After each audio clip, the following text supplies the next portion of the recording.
তোমরা যারা 2025-এ উচ্চ মাধ্যমিক পরীক্ষা দেবে তোমাদের সাহিত্যের ইতিহাসের সাজেশন, অ্যাকচুয়ালি শুধু সাজেশন দিয়ে আমি ক্ষান্ত হব না, আমি তার সঙ্গে সঙ্গে প্রত্যেকটি প্রশ্নের উত্তর পিডিএফ আকারে তোমাদের দেব। সবার আগে তুমি লিস্টটা জেনে নাও কোনগুলোর উপরে স্টার দিচ্ছি, কি কি আসবে। তোমাদের 4টি 5 মার্কস দেওয়া হবে, 2টির আনসার করতে হবে। সেখানে 4টি যে প্রশ্ন দেওয়া হবে তার জন্য আমি কতগুলো রাখছি।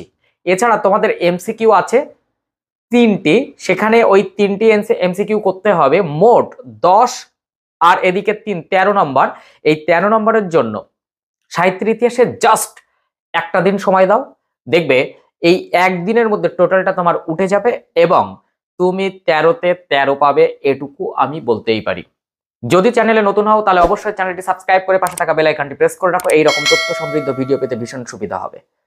আমি প্রথমেই তোমাদের বলে দিই, গত বছর অর্থাৎ 2024 সালে যারা উচ্চ মাধ্যমিক পরীক্ষা দিয়েছিল তাদের সাহিত্যের ইতিহাসের কোন কোন প্রশ্নগুলো এসেছিল। যে 4টি এসেছিল 5 মার্কস, সেটা আগে তুমি জেনে নাও, ওটা আগে বাদ দিয়ে দেবে। কেউ যদি পড়েও থাকো তাহলে আমি বলবো তুমি বাদ দেবে। একটা এসেছিল গানের ধারায় ডিএল রায় অর্থাৎ দ্বিজেন্দ্রলাল রায়, তার অথবা হিসাবে অতুল প্রসাদ সেনের অবদান। এর পরেরটা এসেছিল বাঙালির ক্রীড়াক্ষেত্রে নগেন্দ্র প্রসাদ সর্বাধিকারীর ভূমিকা লেখো। নেক্সট এসেছিল বাঙালির বিজ্ঞান চর্চায় উপেন্দ্র কিশোর রায়চৌধুরীর ভূমিকা লেখো অথবা সুকুমার সেনের অবদান লেখো। এরপর এসেছিল বাংলা চলচ্চিত্রে নির্বাক যুগের ছায়াছবির বৈশিষ্ট্য সম্পর্কে আলোচনা করো। এই প্রশ্নগুলো একেবারে করার দরকার নেই। এখন আমি যেটা বলবো যে তোমাদের জন্য ইম্পর্টেন্ট হয়ে দাঁড়ালো, আসবেই। সেখান থেকে 4টি প্রশ্ন করে যাও, একটা কমন হয়ে গেল। তোমাকে তো 2টো করতে হবে। মোট কটি প্রশ্ন? 4টি দেবে। চিত্রকলা একদম ছাড়বে না। চিত্রকলা থেকে কোন প্রশ্নগুলো আমি পরে বলছি। আমি সবার আগে আসবো বাংলা গানের ধারা। তোমাদের মোট 5টি পার্ট আছে: চিত্রকলা, চলচ্চিত্র, বিজ্ঞান চর্চা, গানের ধারা এবং খেলা। সেখানে প্রত্যেকটা থেকে 3টে 4টে 5টা করে প্রশ্ন আমি চুজ করেছি, সেটা আগে লিস্ট করে নাও এবং সেই লিস্টের মধ্যে থেকে যেগুলো আমি স্টার দিচ্ছি সেগুলো দিয়ে নাও। শেষে আমি বলবো যে তুমি এই 4টি বা 5টি প্রশ্ন করলে তুমি 2টো হামেশাই কমেন্ট পেয়ে যাবে। তার জন্য তোমাকে শেষ পর্যন্ত একটু ধৈর্য ধরে ভিডিওটা দেখতে হবে। তো আমি প্রথমে তোমাদের গানের ধারাতে বলবো, তোমরা করবে গানের ধারায় রজনীকান্ত সেন, কাজী নজরুল ইসলাম, 2টি লোকসঙ্গীতের পরিচয়, মান্না দে, সলিল চৌধুরী, হেমন্ত মুখোপাধ্যায়, রবীন্দ্রনাথ ঠাকুর।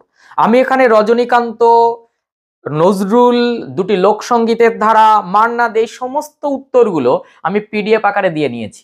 তুমি যদি মনে করো যে সেই উত্তরগুলো তোমার প্রয়োজন তাহলে ডেসক্রিপশন চেক করো এবং এই টোটাল সাহিত্যের ইতিহাসের পিডিএফ তুমি পেয়ে যাবে। তুমি পারলে পিডিএফটা ডাউনলোড করে নিয়ে তুমি এক কাজ করবে, ওটার কপি বের করে নিও, তাহলে পড়তে তোমার সুবিধা হয়ে যাবে। আর যাদের পুরনো নোট রয়ে গেছে, যে পড়া ইতিমধ্যে এগুলো কমপ্লিট, তারা নতুন করে এটা দেখবে না। তবে একবার আমি দেখতে বলবো তোমার নোটের সঙ্গে এই নোটের পার্থক্যটা কোথায়। তোমরা সাহিত্যের ইতিহাসে একটা পার্ট ধরে লেখো, আমি কিন্তু সেটা নয়, আমি যা দিয়েছি সেটা হচ্ছে পয়েন্ট ভিত্তিক, অর্থাৎ একটি পাঁচের জন্য 4টি বা 5টি বা 6টি করে পয়েন্ট করা।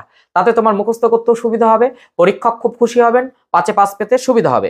গানের ধারার পরে আমি চলে যাব চলচ্চিত্রে। চলচ্চিত্রে তুমি সত্যজিৎ রায়, তপন সিংহ, মৃণাল সেন, ঋত্বিক ঘটক, হীরালাল সেন, একটি তুমি করবে।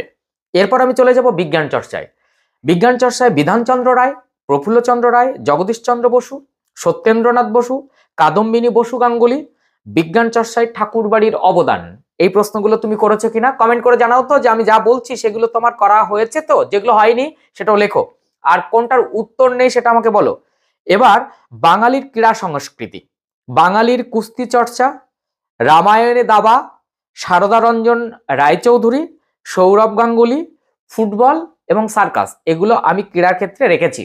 এবার যেটি বলবো সেটি হচ্ছে চিত্রকলা। তার আগে আমি তোমাদের বলে দিই, তোমাদের 10 মার্কসের একটি প্রবন্ধ রচনা করতে হয়, 4টি থাকে। আমি বলছি এই ভিডিওর পর তোমাদের জন্য যে ভিডিওটা পোস্ট হবে সেটা প্রবন্ধ রচনা, এবং একটি প্রবন্ধ মুখস্থ করতে হবে না, কমন পেতে হবে না। তুমি যে 400 শব্দে প্রায় 2.5-3 পেজ লেখো সেটাও লিখতে হবে না। তুমি 1 পেজ থেকে 1.5 পেজ লিখে আসবে, 10-এ 10 পাবে। কোন সেই পদ্ধতি, কি সেই প্ল্যান, একটাও কাউন্ট পেতে হবে না, মুখস্থ করতে হবে, তুমি হামেশাই লিখে দিয়ে আসবে। শুধু সেই ভিডিওটা দেখবে, ভালো করে অবজারভেশন করবে, করে বাড়িতে জাস্ট 30 মিনিট, বেশি না 30 মিনিট সেটা নিয়ে এবার স্টাডি করবে। দেখবে তোমার উচ্চ মাধ্যমিকের, এমনকি যারা ক্লাস 11-এ এই সেকেন্ড সেমিস্টার পরীক্ষা দিতে চলেছে তোমাদেরও বলছি, তোমাদেরও কিন্তু 10 মার্কসের এবার প্রবন্ধ রয়েছে। কাজেই সেই 400 শব্দে কমন পাওয়া, টপ মার্কস 10, কি হবে কিচ্ছু লাগবে না, কোনো কমন লাগবে না। আমি তো সাজেশন দেবই, তোমরা পড়ে যাবে। তবে ওই পদ্ধতি অবলম্বন করলে তোমার কিন্তু প্রবন্ধতে এই 2 ক্লাসের অর্থাৎ উচ্চ মাধ্যমিক ক্যান্ডিডেটস যারা 2025 এবং 2025 যারা সেকেন্ড সেমিস্টার দিচ্ছ ক্লাস 11, তোমাদের বলছি ওই ভিডিওটা অবশ্যই তোমরা কিন্তু মনোযোগ সহকারে দেখবে। তো এবার আমি যেটা বলবো সেটা হচ্ছে চিত্রকলা। চিত্রকলা থেকে আসবেই। আমি এখানে যে কটা বলছি একটাও বাদ দেবে না, তোমার একটা কমন হয়ে গেল। যামিনী রায়, রামকিঙ্কর বেইজ, নন্দলাল বসু, অবনীন্দ্রনাথ ঠাকুর, পটশিল্প, এই কয়েকটা করলে তোমার একটা কমন। তারপরে তুমি চলচ্চিত্রে হাত দেবে। তাহলে প্রথমে তুমি চিত্রকলা, তারপরে তুমি হাত দেবে কিসে? চলচ্চিত্রে। সত্যজিৎ রায়, তপন সিংহ, মৃণাল সেন, ঋত্বিক ঘটক, হীরালাল সেন, এই দুটি পার্ট থেকে আশা করি তোমার দুটি হামেশাই কমন হয়ে যাবে। তারপরে তুমি অবশ্যই হাত দিয়ে দেবে বিজ্ঞান চর্চা, তারপরে তুমি অন্য দুটো ধারা হাত দেবে। তবে এটা করো না যে আমি চিত্রকলা দিলাম যামিনী রায়, রামকিঙ্কর বেইজ, নন্দলাল বসু, অবনীন্দ্রনাথ ঠাকুর, পটশিল্প, আমি এখানে বেছে দিলাম না, তোমাকে বললাম প্রত্যেকটা করবে, তুমি হয়তো এর থেকে বেছে দুটো করে গেলে, দেখা গেল সেই দুটো বাদে অন্যগুলো আসলো, তখন কিন্তু আমাকে ধরো না। তাই আমি বলবো যদি কারোর পরামর্শ লাগে যে না স্যার আমি এতগুলো টানতে পাচ্ছি না, আমাকে এই পার্ট থেকে দুটো, ওই পার্ট থেকে তিনটে, এই পার্ট থেকে দুটো বেছে দিন, অবভিয়াসলি আমাকে হোয়াটসঅ্যাপ করো, আমি হোয়াটসঅ্যাপ নাম্বার স্ক্রিনে দিয়ে দিচ্ছি, অবভিয়াসলি তোমাকে আমি হেল্প করব, না হলে তোমাকে কলই করে নিও।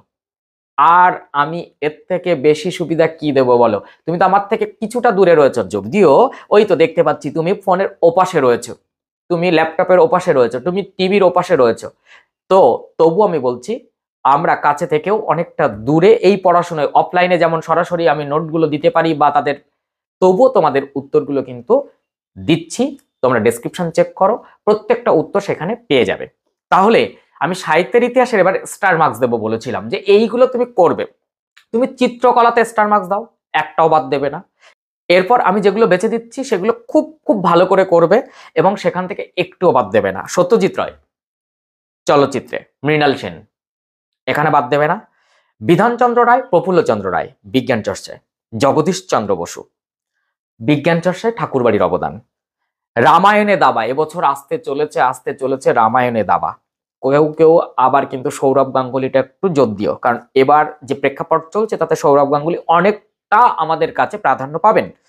তো এরপরে আমি বলবো অবশ্যই রজনীকান্ত সেন গানের ধারা আর দুটি লোকসঙ্গীতের ধারা করে রেখো।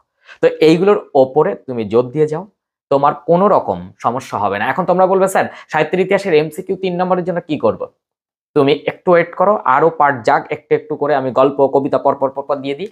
লাস্ট যে ভিডিওটা তোমাদের করব সেখানে তোমাদের যে 80 মার্কসের পরীক্ষা অর্থাৎ 80 নম্বরের, তার মধ্যে 18 নম্বরের এমসিকিউ আর 12 নম্বরের এসএকিউ, সেখানে ভাষা, সাহিত্যের ইতিহাস, গল্প, কবিতা, নাটক সব পার্ট থেকে, আন্তর্জাতিক, ভারতীয় সব পার্ট থেকে আমি শর্টের একটা দারুণ প্রসেস বলবো, এবং টেক্সট বুকটা তুমি এখন থেকে পড়া স্টার্ট করে দাও, আর আমি যেগুলো দেবো সেগুলোর উপর একটু জোর দিয়ে যেও, আশা করি কোনো সমস্যা হবে না। তবে সারা বছর যারা পড়নি তারা কিন্তু একটু বিব্রত হবে যে এই প্রশ্নগুলো এর মধ্যে রেডি করতে পারবে কিনা, তবে জিদ যদি থাকে নিশ্চয়ই রেডি করতে পারবে।